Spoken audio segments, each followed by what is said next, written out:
Padres pregame thoughts. Padres and the Rays a little bit later today after 4 o'clock on Fox, so it's on national television.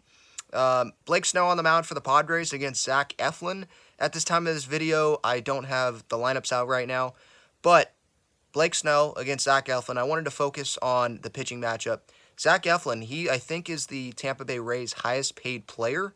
I think he's getting paid $11 million, which is like nothing compared to some Padres contracts. But that just shows like the development, the analytics, the coaching staff, what the Rays are able to get out of these Rays players.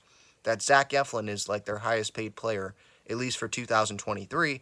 The Padres have multiple guys that are getting paid more than that, but the Rays have a much, much better record than the San Diego Padres do. The Rays have the best record in baseball, and the Padres, they are 3 games under 500 entering this game. I don't want to make it everything about money, but obviously when you compare the Padres and the Rays, like the money just stands out.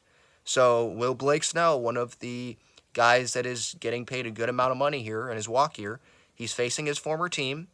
Will he show up today? He's been pitching better. We're getting the second half Blake Snell here in the month of June. We got him a little bit there in May. I think that he's definitely going to be motivated to shove it up the Rays' butt, but we'll see what the Rays have in store for him. Like, I'm pretty sure Kevin Cash and the Tampa Bay Rays, who I think have pretty much the same coaching staff as Blake Snell, as the coaching staff was in 2020 when Blake Snell was on the roster. I think Kyle Snyder's been there forever, the pitching coach with Kevin Cash. So they know Blake Snell. So I wonder what their approach is going to be. Is it going to be patient? Because yesterday, it felt like their approach was to be aggressive against Darvish. It's what it felt like early. With Blake, are they going to be aggressive, or are they going to try to be patient and make him throw more pitches? Maybe he nibbles. Maybe he doesn't just fully attack. Or they're patient and it's later in counts and Snell, makes a mistake over the middle of the plate and they capitalize on that. So I'm very interested in seeing how that goes. I think Blake Snell with his pitch count today, Underdog Fantasy, I believe the number is 96.5. I'm going to go under on that. I think Blake can still deliver a good start, but it's not a guarantee that this guy goes 6 innings today, I don't think. Facing the Tampa Bay Rays, I don't think it's a guarantee that he has a huge pitch count. So I'm going to go lower. He can still have a successful start. Like, what's a successful start for Blake today? Is it 5 1/3? Is it 5 2/3? Is it 6 innings? I know I just said on my last show or the show, I think after the Colorado series, saying that, yeah, our expectations should change for Blake Snell. Like, we should be expecting this guy to go 6 innings. We should be expecting, our expectation should be, yeah, quality start every time out now based on the way that he is pitching.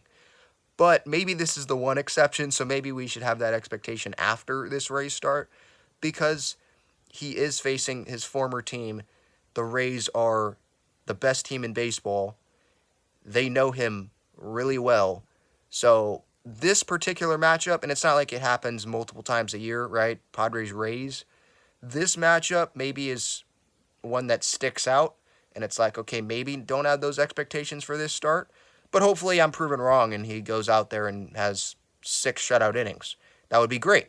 And he's going to be motivated. Like, I could see his velocity being up a little bit, or at least at the beginning, or when he needs that strikeout, really going to his breaking ball, and just maybe the breaking ball looks even better than it usually does, just because how pumped up he is to be starting against his former team and how much he wants to show them that they made that wrong decision to trade him to the Padres, and how pissed off he still is probably at Kevin Cash for Kevin taking him out of Game 6 of the World Series, a must-win game for the Rays, and he was cruising, and he takes him out, and then the Rays end up losing the game.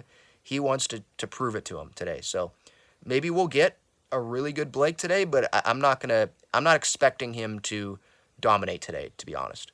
And then lineup-wise, like runners in scoring position, obviously, like I say pretty much every day, that's going to be something to look at.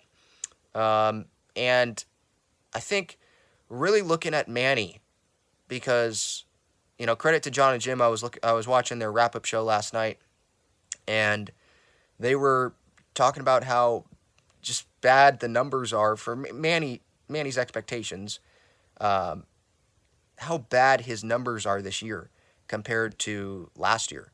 His OPS, or his average against, I think his average against righties. I think he's hitting lefties okay, but against righties he's really struggling after doing really well against them last year. So how is Manny going to do tonight? And in those big spots, not just beyond Manny, but in those big spots, are the Padres going to ground into double plays? Because it feels like this year, I don't know about you guys, but it feels like this year the Padres are grounding into more double plays, especially the star players in these big situations. They're grounding into more double plays than usual, than most teams.